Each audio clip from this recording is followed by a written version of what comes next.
In 1994, Yu Yu Hakusho was running in Weekly Shōnen Jump at its all-time peak, with 6.5 million copies a week. Yoshihiro Togashi had just won the Shogokakan Manga Award. But then, right there at the top, he rushed out the final chapters of his own manga. 19 pages completed in half a day, just by himself alone at the desk.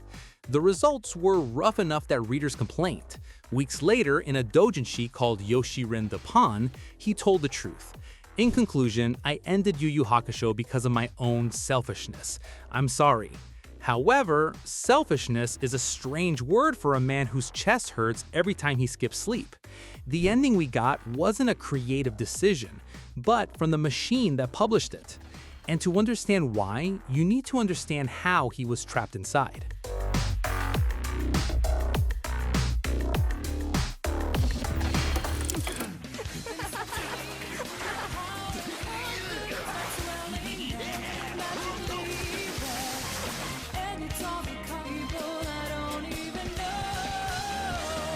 Here's how Weekly Shōnen Jump works. If you're one of its top-selling authors, you draw 17 to 24 pages every single week, no exceptions. Togashi calculated it himself in Yoshirin de Pon, it would be 4 hours per page without scripting, 5 hours of sleep a night, and his only time off was half a day per week in which he spent catching up on sleep. Across 175 chapters and nearly 4 years of serialization, Yu Yu Hakusho missed only one issue, and that is because Togashi's body already gave out.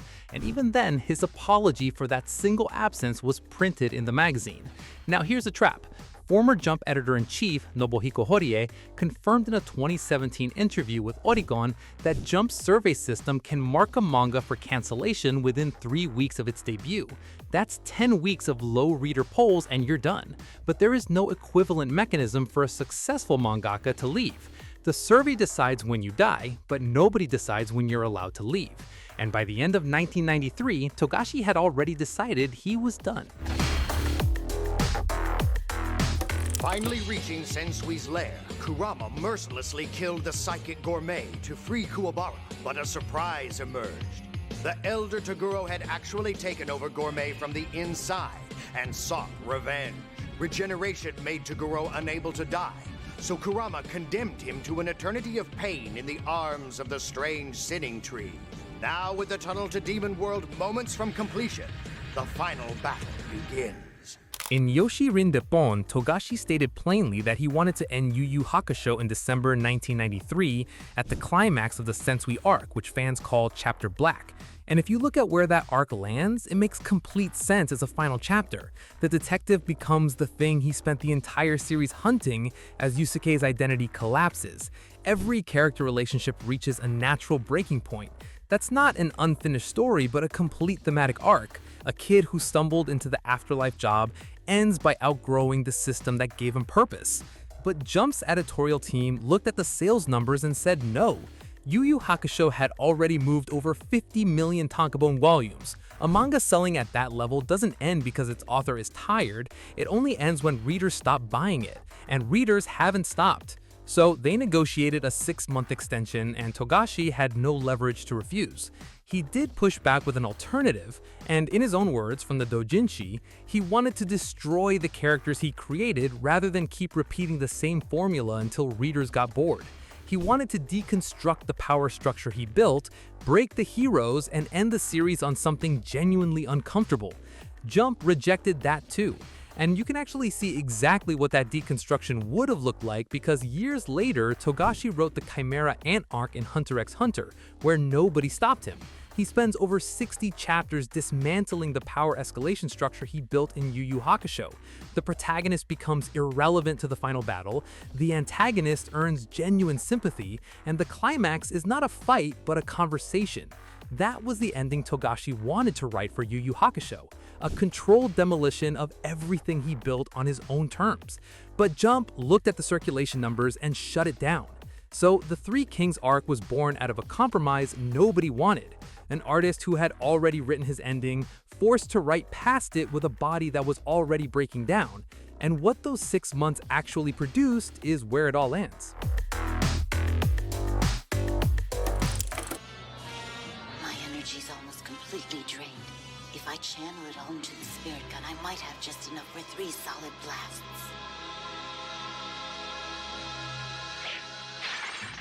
And here's the thing, the physical collapse didn't start at the end. It started during the Dark Tournament arc, which most fans considered as the peak of the series. Togashi wrote in Yoshirin de Pon that the pain in his chest started every time he skipped sleep, and it only got worse as the serialization continued. By the Chapter Black arc, he developed a pattern that sounds clinical when you read it on paper. When his stress peaked, he fired his own assistants and drew entire chapters alone. In his own words, the way I relieved the stress of not being able to draw my manga satisfactorily was to draw it by myself. As a result, the chapter that week would be horrific. And here's the cruel part, the chapters he drew solo which are considered horrific, those are Karasu vs Kurama, Yusuke vs Sensui, and where Yusuke met Raizen for the first time. Those are some of the most important moments in the entire series.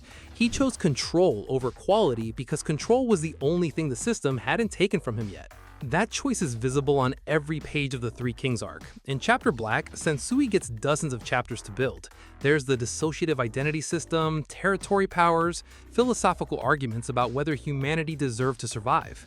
In Three Kings though, Togashi's most complex new characters, Mukuro, Yomi, and Raizen only get narrated summary panels. A 500-year stalemate between 3 demon kings results in roughly 8 chapters. Yusuke gets eliminated in the second round of his own final tournament. And Kuwabara, which is the heart of the original 4, the character who grounded every arc in humanity, is almost entirely absent. If the manga had ended at Chapter Black, his arc closes naturally. Because it didn't, he's a ghost in his own series finale. That's not a writing failure. That's a man drawing 19 pages in half a day because his chest hurts. But the ending itself wasn't just rushed, it was engineered. Sensui Shinobu, 元霊界探偵、26歳 A 型、6月6日生まれ。いつき、年齢、生年月日、その他すべて不明。その後、2人がどうなったか、誰も知る者はいない。Togashi didn't just end Yu Yu Hakusho, he made it structurally impossible for anyone to continue without him, where the final arc contains a twist which the anime later cut entirely. And once you see it, you'll understand why. King Enma, the ruler of Spirit World and the authority behind every mission Yusuke ever ran, is exposed as having falsified centuries of records on demon attack. The entire premise of the series, that demons are the threat and Spirit World protects humanity, turns out to be a lie manufactured to keep the 3 realms separated. Koenma deposes his own father, and just like that, you cannot rebuild a franchise around spirit detective work when the organization that assigned those cases was the villain all along. Then there's a line Togashi gave Sensui's partner Itsuki near the end of the manga, which he identified in Yoshirin de Pon as his own painful outcry to the world at the time. Itsuki says he's going to spend his time in silence because he's had enough, and tells the heroes to go find some other enemy and keep fighting. That's not a character talking, but Yoshihiro Togashi speaking directly through his manga to anyone who wanted more from him. And in case the message wasn't clear enough, years later when fans wrote to Togashi asking for more Yu Yu Hakusho, his 2011 Bunkobon Afterward included a short comic in which he killed off most of the main cast. The door wasn't just closed, it was welded shut. The real proof that this was an escape though isn't in the ending. It's what Togashi did the moment he got out. Between Yu Yu Hakusho and Hunter x Hunter, Togashi serialized Level E, which has 16 chapters, 3 volumes, no fixed protagonist, no power escalation, and no battle structure. It was the anti-Yu Yu Hakusho by design. It's a series he could draw without exhausting characters, without weekly escalation, and without the machine's demands dictating his creative choices. Then in 1998, he started Hunter x Hunter in the same magazine, and from that point forward, he took hiatuses whenever his body needed them. The damage from Yu Yu Hakusho never went away though. By 2022, Togashi revealed on his personal account that he'd been unable to sit in a chair for 2 years and was drawing while lying down. Later that December, Shueisha formally announced the series would no longer follow weekly serialization. And the year after that, Togashi went on the TV Asahi program Iwakura and Joshizumi and revealed he'd given the show 3 alternate endings to release in case he died before finishing. The system didn't change. Jump still runs the same reader survey cards in every issue. What changed was Togashi became powerful enough to refuse at 60 what he couldn't refuse at 28. And he wasn't the only one the machine broke either. Akira Toriyama was forced to extend Dragon Ball past Frieza, past Cell, past every endpoint he chose. Tai Kubo partially tore a tendon in his shoulder drawing Bleach and got an editorial directive to wrap it up within a year. Eiichiro Oda sleeps 3 hours a night drawing One Piece and was hospitalized in 2013, but Togashi was the only one who wrote it all down. That dōjinshi, Yoshirin de Pon, which he printed himself, was handed out for free at Japan's biggest fan convention, Comic-Con, the same summer he ended the series.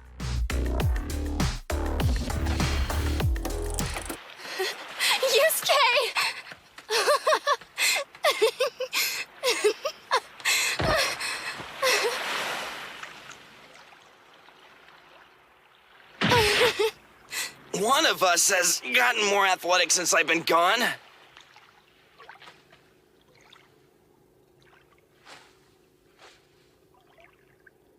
The brutal reason we never got Yu Yu Hakusho's real ending is this.